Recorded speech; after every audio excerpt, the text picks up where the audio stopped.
काहीतरी कारणामुळे रुसली आहे। रुसलेल्या ताईची समजूत घालतायत तिची भावंड। ताईला हसवण्याचा प्रयत्न करत आहेत सारे। किती निरागस आहे यांचे विश्व।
कधी हसणे तर कधी रुसणे, कधी आपल्याच विश्वात रममाण होणे तर कधी सवंगण्यासोबत दिवसभर दंगामस्ती करणे। देवाने माणसाला दिलेलं अनमोल देणगी आहे ते बालपण। छकुली आता शाळेत जाऊ लागली आहे। तिच्या मित्रमैत्रिणींबरोबर खूप खेळ धमाल मस्ती करू लागली आहे।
आईच्या थोड्याशा रागवण्यावर कोपऱ्यात बसणारी छकुली चंद्रकलेसारखी दिवसेंदिवस वाढून आता अल्लट वयात आली आहे। हळूहळू मुलगी सज्ञान होऊ लागली। उमलणाऱ्या कळीप्रमाणे आता तिची वाटचाल चालू होते। तिला समजावणे चालू आहे की आता तू लहान राहिली नाहीस।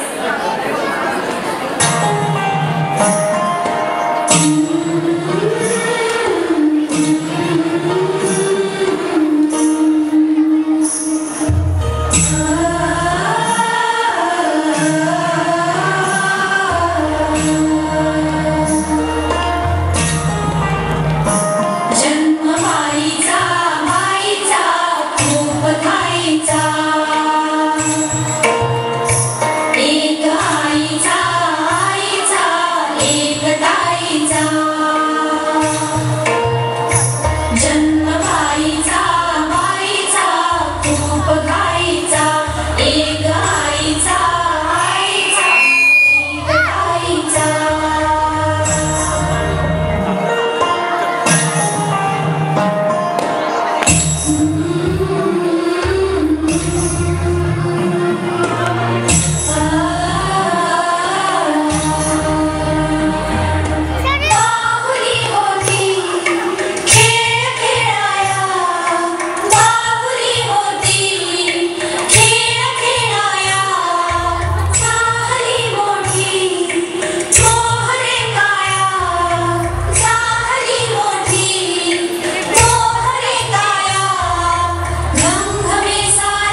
तरुणी झाली.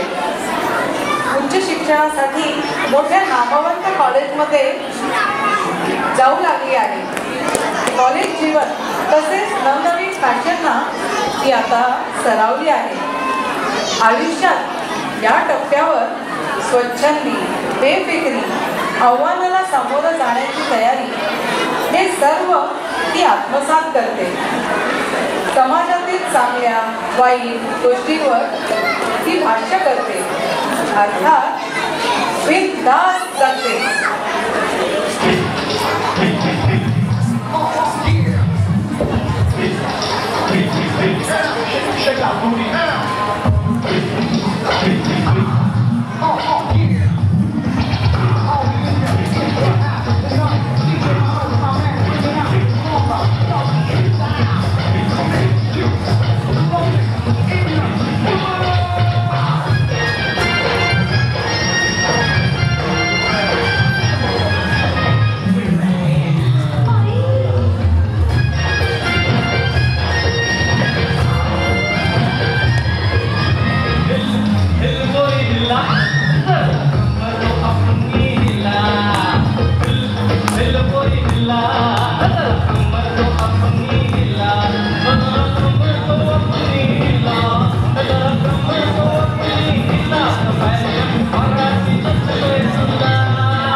आई वडिलांच्या लाडक्या छकुलीसाठी राजकुमार शोधण्याची सुरुवात झाली. तिच्याही मनात आपल्या जोडीदाराची स्वप्न येऊ लागली. स्त्रीच्या आयुष्यातील हा महत्त्वपूर्ण टप्पा. या वळणावरून स्त्रीच्या आयुष्यात एक नवीन कुटुंब जमा होतं. आतापर्यंत आयुष्य काढलेल्या आई बाबांना, भाऊ बहिणींना सोडून स्त्री आता दुसऱ्या कुटुंबाची सून म्हणून जाणार असते.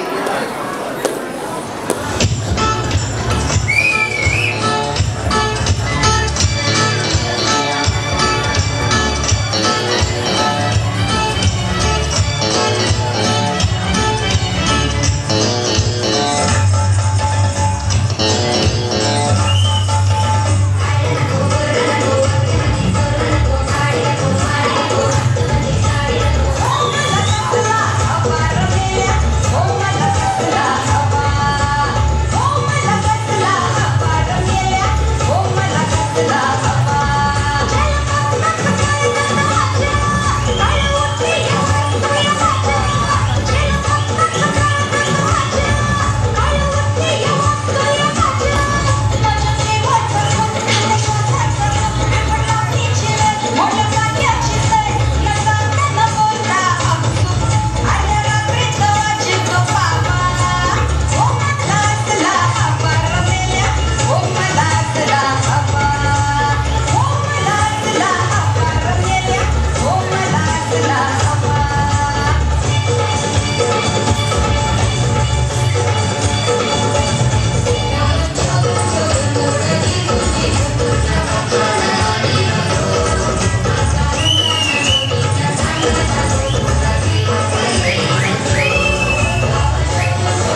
लग्न ठरलं. तिच्या स्वप्नातला राजकुमार सत्यात साकारला.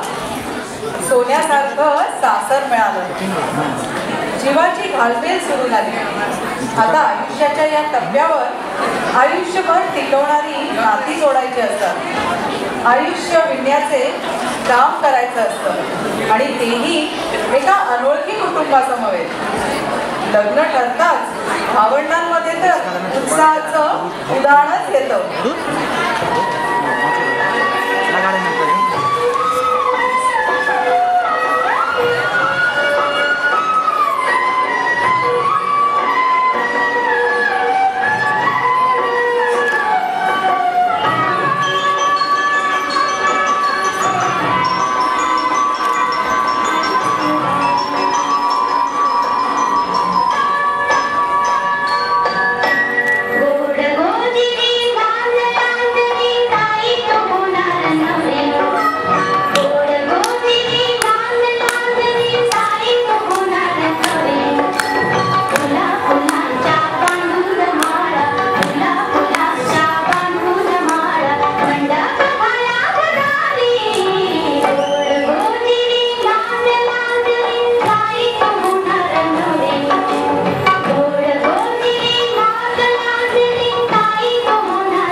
घरात लग्नाची गडबड सुरू झाली. घर पाहुण्यांनी भरून गेलं.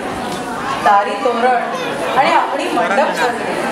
सगळी चौकडे वधूच्या अंगाला हळद लागली. अण्णा, काका, मावशी, काकू, दादा, वहिनी सारे सारे आनंदले. साऱ्यांना वेध लागले ते लगीन गटकेचे. आणि मग काय सुरू झाला आनंद सोहळा, लग्न सोहळा.